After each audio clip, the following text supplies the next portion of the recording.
Kia ora and welcome to the first ever BNN Morning Sun. We'll bring you the news and breaking sports. And we start this morning with breaking news. Christchurch has been shaken by a 5.3 magnitude earthquake. It was a large aftershock that hit near Christchurch this morning. The 5.3 magnitude jolt was centered 20 kilometers west of the city and struck just after 3 a.m. at a depth of 15 kilometers. Police immediately tended to building and car alarms, but they say there have been no immediate reports of damage. The aftershock appears to have been centered near Rolleston on the original fault line.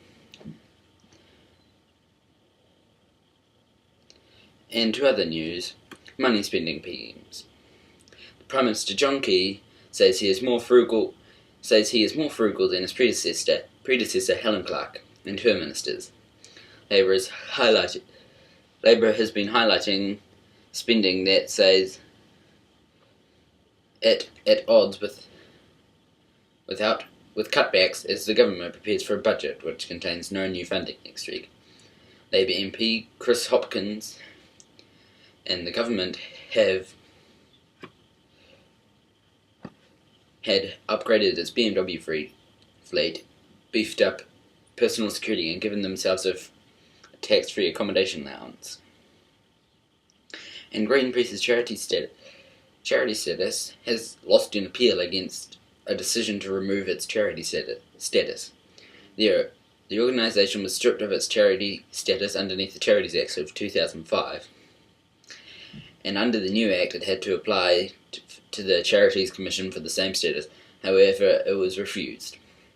The Commission originally ruled Greenpeace hadn't been maintained exclusively for charitable purposes. Since then, it's been fighting in the courts to appeal the decision. But today, in the High Court, has rejected the appeal. And the Emily Longley death. British police have confirmed that they are waiting for a toxicology test before results. They can confirm that a 17-year-old New Zealand girl, Emily Longley, a former pupil at Westlake Girls High School on Auckland's North Shore, was found dead at her home in Bournemouth in southern England on Saturday.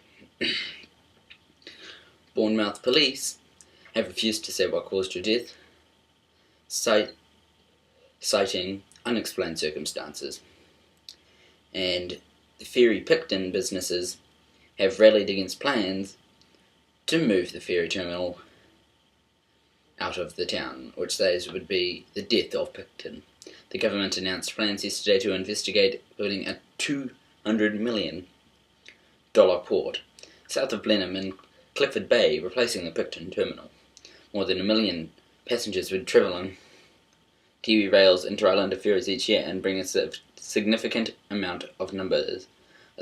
Would bring a significant number of tourists to Picton. And this was BNN Morning Sun for their first morning on air. I'm Grady Connell for BNN Morning Sun.